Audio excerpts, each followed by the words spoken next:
Hey, good morning, everybody. Josh the RV Nerd here at Bish's RV in Junction City, Oregon. Got up early, couldn't go back to sleep, so I just drove to the dealership, found a gate that was open, and I hit record. We're gonna get going today, so if I gotta rub the sleep out of my eyes, I apologize. What we have here for you, though, never mind all that. You don't care about my sleep cycles. This is the 336 TSIK, the TSIK. That is triple slide island kitchen. This is an incredibly common floor plan that everybody and their brother makes. So why am I bothering to record yet another version of it? And the short answer to that is because every brand who builds this builds it a little bit different with their own kind of special features. And I personally think Chaparral is a painfully underrated member of our fifth wheel community. Comparable things you might say would be Cougar, Eagle, Reflection. I think maybe the new Alliance Avenue. They all kind of play within the same space, and they might one up each other in one or two different ways here. But Chaparral definitely gets its licks in. And the thing is, the reason I wanted to bring some attention to this one, give it its day in court, as it were, is I think it is a master at understated elegance. It is not visually as flashy and fancy as some of those other brands, but you know what?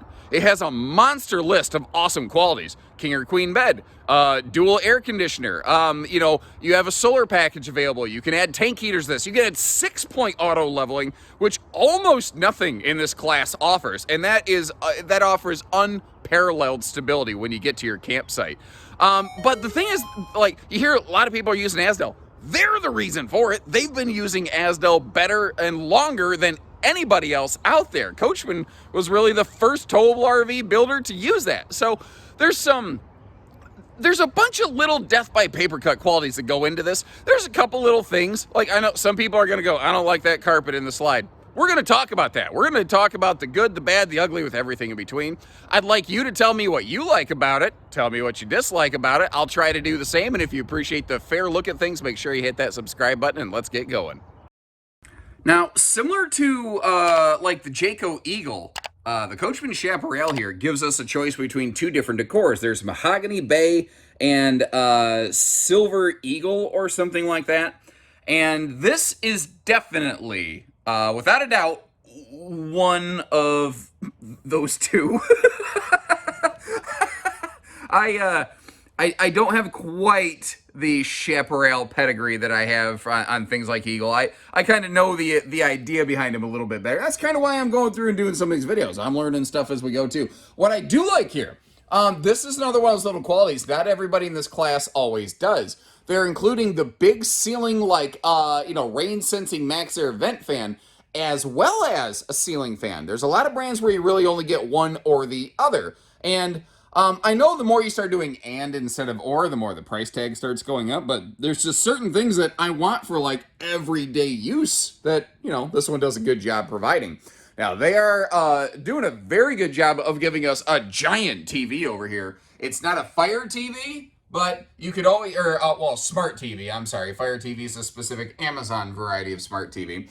There's nothing that says you couldn't go get a Fire Stick or a Roku module or something like that and effectively upfit it into a Smart TV. A little golf cart zipping by over there. And as we work our way around this thing, we start to see one of my favorite qualities about it. All of the windows canvassing the door side of this thing, especially around the dinette. But this is one of those areas where the way they did it prevented them from doing something else. Look at the size of the windows around the dinette. It's awesome, right? You get all that awesome light and visibility.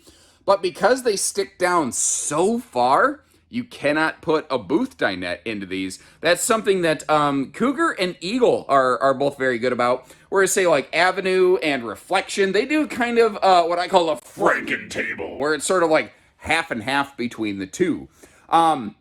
The table here does extend, and let's go ahead and get a couple points of concern out there that some people like and some people don't like. This is going to be some of that kind of personal preference stuff where there's nothing necessarily wrong with it, but you might notice they're using more carpet in here than a lot of brands. It's a very classic old school way of doing things, but it also is kind of nice to keep your feet a little bit warm when you're sitting at your sofa type stuff. They're also using floor ducted heating, which is a more effective heating system. Not that cabinet ducted heating can't effectively achieve a 0 degree rating.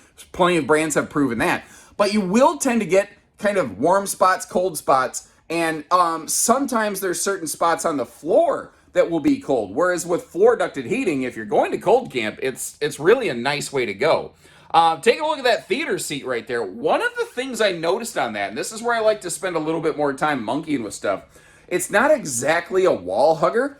It doesn't really want to, like, you do have to pull it away from the wall a little bit if you're going to recline. I thought that was an interesting little find there. They put a big hide-a-bed in this thing. And did you notice, good storage above and beside the sofa, which was sweet. You may have also noticed the household outlets on both sides of the sleepers over here, as well as USB plugs on what we would call the left side currently. That is a really cool thing because that means that this is a CPAP-friendly guest sleeper sofa, good for more than just grandkids. I used to say grandkids all the time, and a lot of people are like, man, more than just my grandkids camp with me. You got to kind of be conscious and aware of that. You know what? Fair point. Valid point. I totally get what you're saying right there. But this is kind of the view from the right-hand seat in the rear sofa, putting you in the driver's seat. You have some awesome views and visibility. Great little conversation corner. You can still carry on a bit of a chit-chat with somebody. You might have noticed how the big HD TV can pivot around. So if you want to lounge on the rear couch or do some cuddling and watching TV back there, you can do that. Now, I mentioned outlets on the rear wall. That very top black box between those windows, that is a set of light switches. One of the things that I like about this RV, this is the love-hate thing for me, that you really don't discover until you get into them.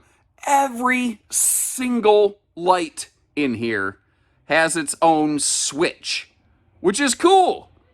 But the light switches are all over the RV. Now, they make sense where they're located. The light switch, like say for that, dining table right there, will activate the lights above the dining table. It all is very logical to make sense. But if you want to light everything up like I've done here, you got to walk all over the camper. And this doesn't have any kind of smart system that you can just, one touch do that from your phone. But there's a lot of people who, just like my parents, they're not tech adverse. They just didn't grow up with this crap like I did. So they're not always, the biggest fans of all the beep boop R2D2 technology and stuff. But how about this, guys?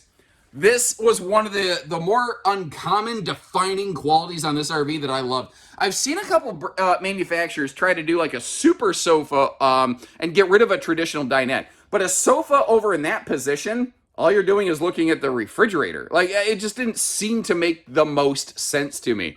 This, though, giving us dining and a cool little, breakfast bar, visitation bar, I think that's cool. I'm a sucker for breakfast bars myself. It does mean, though, we have given up some storage, but I think you're going to find this kitchen's got more than enough to go around. The other thing I like about this, because it's so asymmetrical, it shoves the sink off to one side. Even when the sink is being used, you maintain that awesome, easy, prep and serving space. That's actually something I think this floor plan does very well. A lot of brands who build a big triple slide rear living room, it's all focused on the living room, and the kitchen sometimes gets neglected. I don't really feel that here. Also, take note, you see the little finger groove on the kitchen doors right there? Whenever it's a tight space, I've noticed Chaparral does that so that you don't, accidentally catch it on your the belt loops of your pants and rip your pants. That is something I have done countless times in RVs, and anytime I can get away from it, frankly, I'm a pretty happy camper. But up here, notice I like the position of those power outlets. There are some brands who will put the power outlets under the overhead cabinets, and instead Chaparral puts them right down low. Because I swear appliances have shorter and shorter cords constantly. To me, that is the best position and makes the absolute most sense for them. But what is your take on that? Where would you rather have those coffee bar outlets? And you have your choice of not one, not two, not three, but 4 different refrigerators. So the standard in this is an 8 cubic foot gas electric fridge freezer. But you can also option that into a 2-door say 10 or 11 cubic foot, 12 volt DC compressor fridge. And when you do that, basically the fridge will be over here and you'll have a extra pantry over there. That's cool. But remember, we haven't even seen the full pantry yet. We're going to get there. Like I said, this thing's got a lot of storage. I'm losing track. Or you can get the 4-door gas electric fridge freezer here, which is probably a preference for boondockers. Or you can get the extra large 12-volt DC compressor fridge and maximize your storage capacity, although that will also be by far the most intensive in terms of your battery usage. I love the dedicated wastebasket space. I'm always griping about that in RVs. Little appliance corner over there, but the stove's not really symmetrical. It is closer to the right-hand side here. I would probably add a little piece of plexiglass and a couple pieces of, like, quick removable Velcro to be able to pull that down to clean that out. And it's not easy to see here. I had to shove the owner's manual in the microwave door to keep it from closing on us. Gotta get creative when you're out here doing my nerd thing, guys. But that is a big residential-sized convection microwave oven. Not everybody in this class does that. Like I said, this is an underrated coach that does, it punches above its weight class in a lot of areas. And we're still not done with the kitchen. Not to mention, remember, there's the storage above and beside the sofa. But no matter what fridge you get, this, I think, was one of the best things they did. You always maintain a large pantry. Now, the second shelf down here, you might notice, has a little hidden power outlet back in that corner. So if you want to turn that into a little appliance nook, you can. Then down here, triple drawerage galorage, but it's drawers behind doors. And one of the cool things about that is that makes it easier to put tall stuff in those drawers because it doesn't have to slide into a pre-boxed drawer configuration. But one of the other things that I like, again, this is a death by thousand paper cuts kind of camper. The little, I think, is that called a bullet latch? But the little push latch right there, when the drawers are all shut, to keep them from jiggle banging down the road and maybe breaking the little glass door in your pantry over here. That is a case of an ounce of prevention right there being worth, I think, a pound of cure. Now, if I could direct your attention up to that bedroom-bathroom hallway. You may have noticed a little bit of a yin and a yang shift in the lights here as the lights went out in Georgia, or Oregon, as it were. I just kind of wanted to show you the fact that you have separate like hallway lighting right here in case you do have a guest on that hide-a-bed. It can kind of help them navigate. But one of the other neat things here is whether you're going up or down the stairs, you do have that handy little motion light right there. Now, I don't know that I really call that step shoe storage. Maybe a little set of flip-flops, and it's just kind of a thing that's there. Thank you, Mr. Motion Light. Oh, by the way, pardon me. If this RV is outfitted with the optional holding tank heaters, that's where your switches are going to be located. Moving up here around the corner, it does have a sliding door as opposed to a swinging door, so you don't have to do a backwards dangerous step going down the stairs or anything like that. Notice, too, you have motion lighting in the bathroom, but you also have separate ceiling lighting. As is common in this class, you know what's odd? The more premium mid-profile fifth wheels seem to use that 4-inch fart fan. Whereas something like an Arctic Wolf, which is a true aggressive kind of budget leader, they use the bigger vent fans. That is such a weird dichotomy. And I don't know. Fans are an easy upgrade, but it just kind of seems like it'd be a nice thing if that was already done. This is very fluffy friendly, by the way. If you need that extra, hip and or shoulder room, if you are a brick house and you are mighty and letting it all hang out, you are going to like this bathroom right here.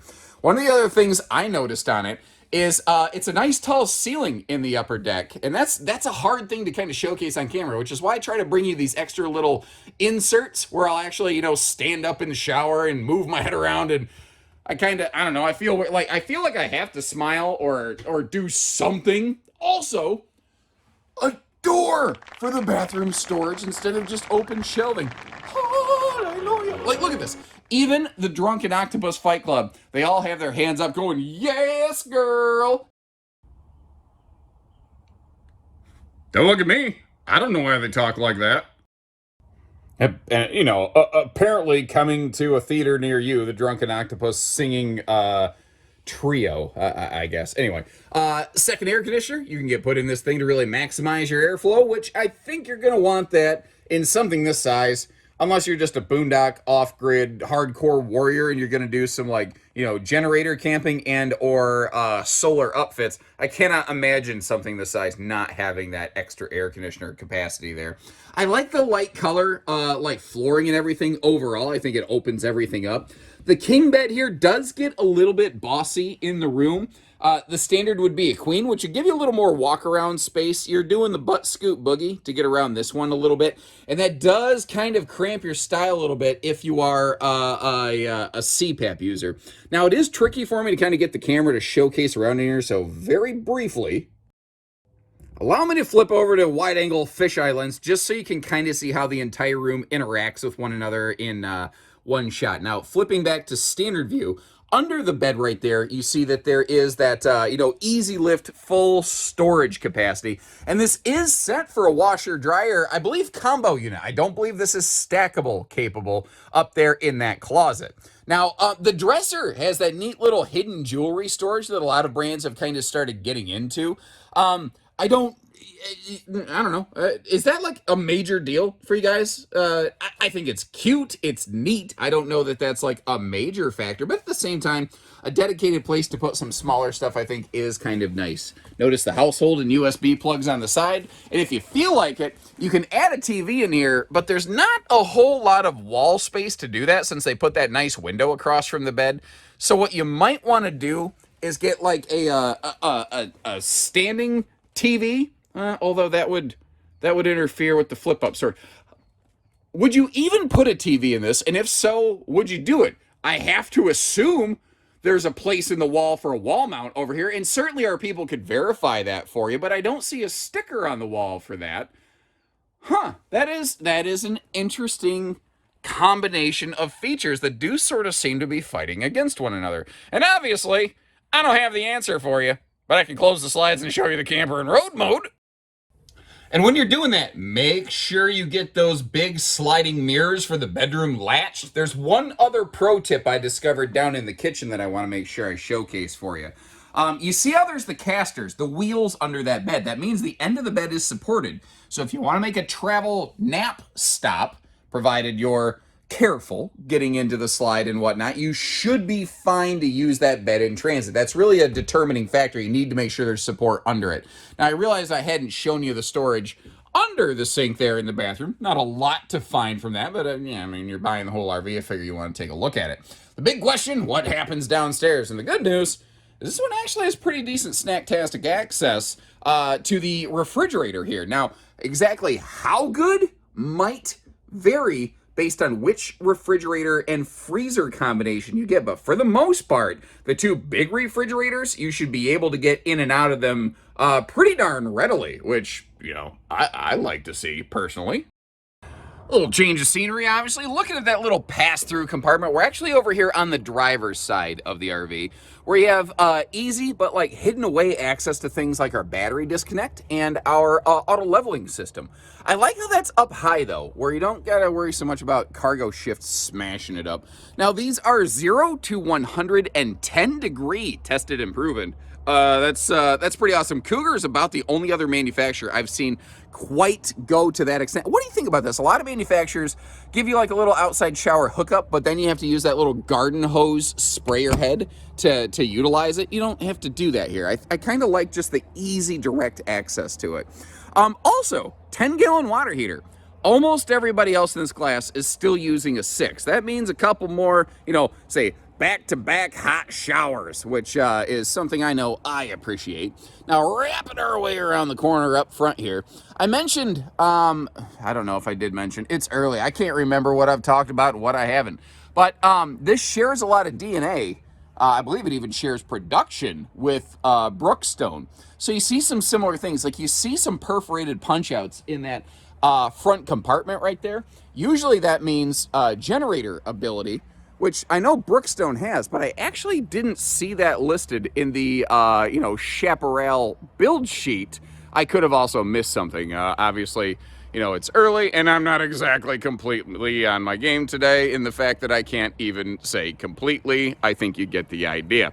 I like the good look to these overall, you know, a very linear exterior kind of graphics package. It kind of looks like it's moving fast when it's sitting still. I like the location of the outside speakers down here, a little bit more at head level. I would still personally prefer if manufacturers did something like offered us a portable Bluetooth speaker instead, that, you know, you could use inside or outside or however you want. But at least those things are like a dime a dozen. You can get those just about anywhere. Get a cheap one, just leave it in the camper. Now, we are all prepped and ready for a full observation camera suite, side and rear, which is really nice. And another good indication that this is riding on a little bit bigger like chassis and hardware and whatnot is the quad step instead of the triple. Now, most fifth wheels, you're going to see that, but that's one of those little things to look at when you're kind of, you know, daring to compare a couple things. I love all the windows over here on the door side. I like being able to see my campsite. And again, I really appreciate how they gave us individual shades for those taller kind of atrium windows as opposed to you know, just one big shade that pulls down. I don't know. I just like the choice of being able to do that. But I do feel personally it was a miss not including an awning on that slide face right there. Now, the front awning is decent. It's not bad by any means. It just, to me, it would have been nice if we had a little bit more coverage there. Now, a couple little details before we get up on the roof. We do have ourselves a 2-inch accessory hitch on the back right here. Not a towing hitch, though. Still has that 300-pound tongue limit, but it doesn't have the safety chain hooks and the wiring, so it's not really all set up for towing. Also down here, we got old Uncle Josh's propane cooker hooker hidden down away under this thing, in case you want to do a little bit of grilling. Now, underbelly will always be enclosed, insulated, forced air heated. You have the option of adding, though, the 12-volt tank heaters, which is nice.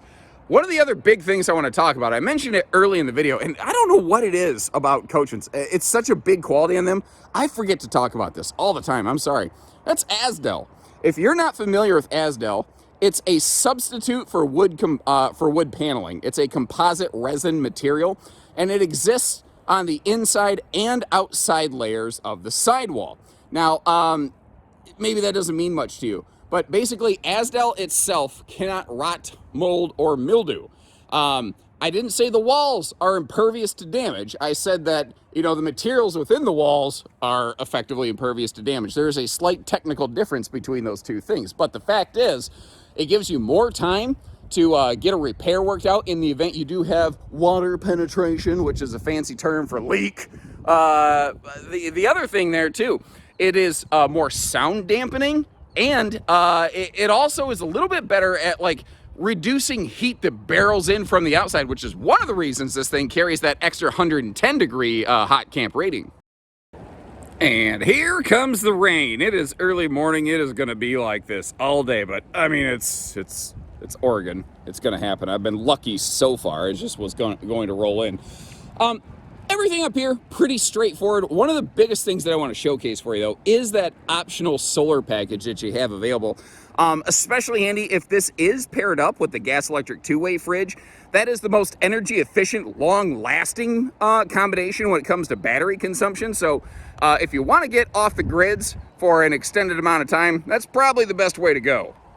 And I had a really weird, surreal early morning experience here. Apparently, I was not the only early riser to get in today.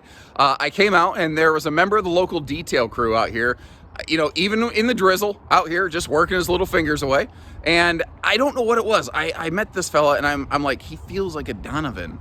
So I go up and I meet him. I introduce myself and I go, "What's your name, guy?" He goes, "Oh, Donovan." And I'm like, what kind of Twilight Zone nonsense is this? Like, it messed me up. And it's like early morning, you're like, am I still sleeping? Like, am I creating this reality around me? It's one of those moments, like, you know, when you're like napping really hard during the day and somebody wakes you up and they start talking to you, but your brain can't process words yet. And you're thinking stuff like, they go, "Hey Josh, your kindergarten teacher's here to start up the go-kart." And you're like,